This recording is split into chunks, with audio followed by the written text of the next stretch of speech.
Bon, bienvenue à ce deuxième cours numérique sur le concept 2 de la vitesse vectorielle. Donc, aujourd'hui, on va comprendre pourquoi la vitesse est un vecteur. Or, on se rappelle, un vecteur possède une norme et une orientation, et c'est le cas de la vitesse. Donc, la vitesse possède une norme, dans ce cas-ci, mon personnage va à 10 mètres par seconde, et se déplace avec une direction de 0 degré. Pourquoi? Parce que dans le standard de direction, vers la droite, serait de 0 degré d'orientation, alors que vers la gauche serait de 180 degrés d'orientation. Ou on pourrait qualifier le plus ou le moins, si nous travaillons seulement dans le référentiel de l'axe des X, ce qui est dans ce cas-ci le cas, puisqu'on a un coureur qui se promène horizontalement. Maintenant, qu'est-ce que ça va faire d'avoir une vitesse vectorielle au lieu d'avoir une vitesse scalaire? Bien, prenons un exemple très simple. Imaginons cette magnifique voiture dessinée sur un trajet. Alors, on va s'intéresser dans un premier temps à ce que nous devons considérer dans le trajet pour établir la vitesse. Soit sa position initiale, et le S veut dire situation, traduction anglaise de position. Et elle possède, cette voiture, une position finale, donc SF pour position finale, qui nous permet donc d'établir la valeur de la vitesse. Normalement, nous devrions faire S final moins S initial sur le temps pour en établir la vitesse. Et comme nous l'avons vu, une position finale moins une position initiale correspond donc au déplacement de la voiture. Ah, j'ai ici 0 m, j'ai ici 10 mètres. Chiffre arbitraire que je choisis. Si je fais le calcul 10 mètres moins 0 m, 10 mètres, position finale moins 0 m, je vais donc avoir un déplacement de 10 mètres. Ce qu'on appelle mon delta S. Évidemment, ce qui m'intéresse, c'est de savoir quelle serait la différence du point de vue vectoriel en tenant compte l'orientation. L'orientation va divaguer dépendamment du référentiel dans lequel on le place. Si ma voiture, au contraire, fait le mouvement dans le sens inverse, soit part de ma position finale et arrive où était initialement ma voiture. Ma position initiale devient donc 10 mètres et ma position finale devient donc 0 mètre. Et mon S final moins mon S initial aura donc les signes inversés, soit 0 mètre moins 10 mètres, donnant ainsi un déplacement de thèse de moins 10 mètres. Ainsi, parce que mon temps est toujours scalaire, j'aurai une vitesse théoriquement négative. Faisons le calcul. Reprenons ma voiture. J'ai donc une position initiale, j'ai donc une position finale. Et on va arbitrairement chercher à trouver la vitesse, sachant que ma vitesse va être égale à ma position finale moins ma position initiale sur le temps. Je vais reprendre les chiffres de tantôt.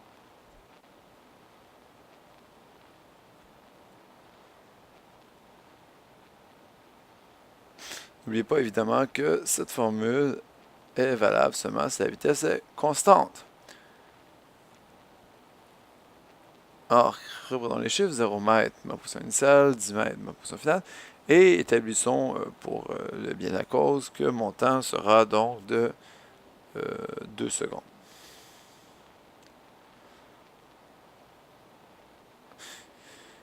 Ce qui fait un calcul de la vitesse de 10 mètres moins 0 m divisé par 2, soit une vitesse en 5 mètres par seconde. Si j'obtenais une vitesse en km/h, parce que j'aurais eu des kilomètres et des heures, je n'aurais qu'à diviser par 3,6 pour les convertir en mètres par seconde. Ou le contraire, prendre des mètres par seconde et multiplier par 3,6 pour les obtenir en km/h. Graphiquement parlant, cette représentation-là du déplacement en fonction du temps donne un graphique S sur T, soit T étant ma variable indépendante, le temps, et S étant ma variable dépendante, la position. Donc, à 1 seconde, je serais donc à 5 mètres. Et à 2 secondes, pardon, je serais donc à 10 mètres en termes de position. Si j'en trace un graphique, j'obtiendrai donc une droite linéaire qui passe par les points. Et le taux de variation de sa droite va correspondre à la vitesse. Dans ce cas-ci, mon taux de variation serait positif, parce qu'il augmente dans les positifs. Et si cette droite avait été vers les négatifs, comme dans l'exemple que nous avons fait après, nous aurions une droite qui aurait été vers le bas et qui aurait été négative, parce que ma vitesse aurait été négative. Donc j'obtiens donc 5 mètres par seconde. Et voilà comment je trouve ma vitesse grâce à mon graphique position-temps. Cette méthode du taux de variation porte un nom. Ça s'appelle évidemment la tangente. Donc c'est lorsqu'on va demander de trouver la tangente à un point, c'est d'y trouver le taux de variation.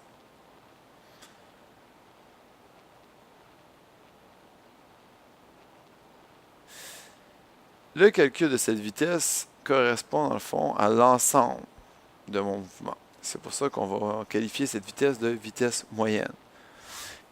Si la vitesse est constante, donc partout pareil, évidemment, elle sera toujours équivalente à chacune des petites vitesses que je pourrais trouver.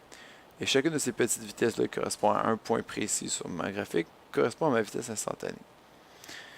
Mais, un exemple pourrait être contradictoire dans la mesure où je pourrais avoir une vitesse qui ne serait pas constante sur l'ensemble du mouvement.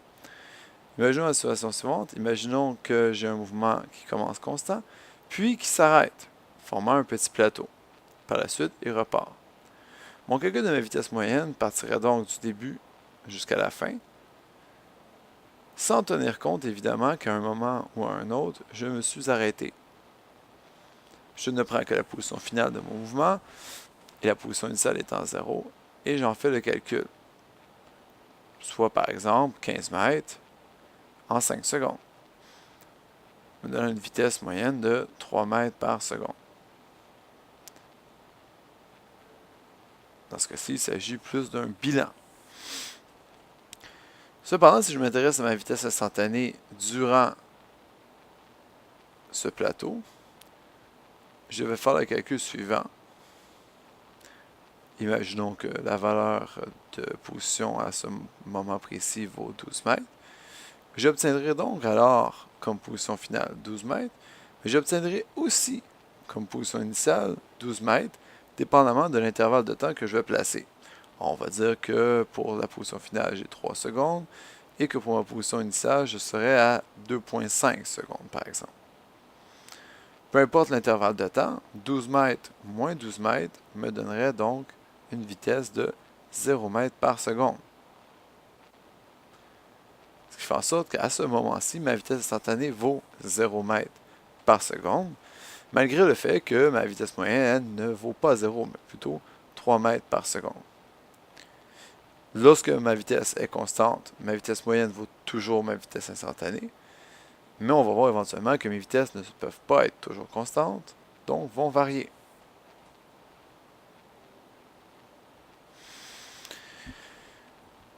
À partir de ce moment-là, qu'est-ce que je fais avec mon graphique position-temps? Bien, parce que je sais que je peux en mesurer le taux de variation, je vais m'intéresser à voir la variation de ma vitesse sur un deuxième graphique. Un graphique qui sera vitesse en fonction du temps. Dans mon graphique position-temps, donc je vais le retracer. J'obtiens différents points, je trace ma ligne, et je vais venir chercher les différents taux de variation de mes vitesses instantanées à des endroits précis. J'en fais des tangentes. J'en obtiens une en rouge, j'en fais une en bleu, et évidemment, parce que ma vitesse est constante, j'obtiendrai toujours le même taux de variation, soit 1 mètre par seconde. Alors, lorsque je vais placer mon graphique vitesse en mètres par seconde sur le temps, j'aurai pour les différents temps que je peux placer la même valeur de vitesse, soit la valeur de 1 mètre par seconde. Ce qui me donnera, évidemment, une droite parfaitement horizontale, peu importe le temps qui s'écoule. Alors, je place mon premier point de ma vitesse instantanée à 1 mètre par seconde. Je place mon deuxième point que j'ai obtenu de ma vitesse instantanée toujours à 1 mètre par seconde. Et voilà, vous pouvez bien le voir. J'obtiendrai une droite que je vais tracer qui sera parfaitement horizontale. Comme preuve que ma vitesse ne varie pas et que j'ai une vitesse constante.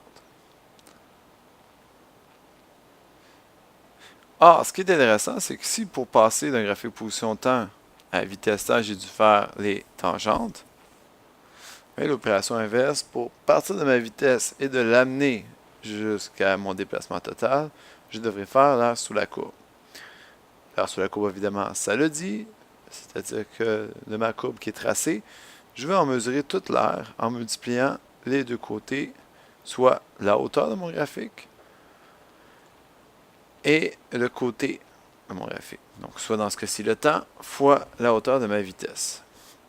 J'obtiendrai ici, dans le fond, le déplacement total qui aurait été obtenu au temps que je souhaitais calculer l'air. On peut voir les deux côtés de mon quadrilatère.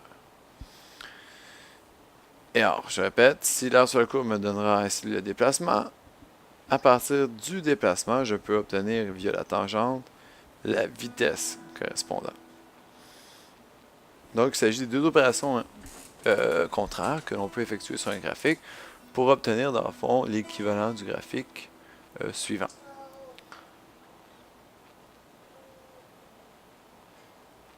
Il ne reste qu'une chose à spécifier. L'acronyme MRU veut dire mouvement rectiligne uniforme. Bon, évidemment, mouvement, on est d'accord là-dessus. Pourquoi rectiligne? Bien évidemment, parce que c'est en ligne droite. Donc, nous parlons évidemment d'un mouvement qui se situe à une dimension. Et uniforme, pourquoi? Évidemment, parce que la vitesse, elle est constante. Donc, elle ne change pas. Et voilà, c'est ce qui met fin aux vidéos pour la notion théorique du concept 2, la vitesse vectorielle.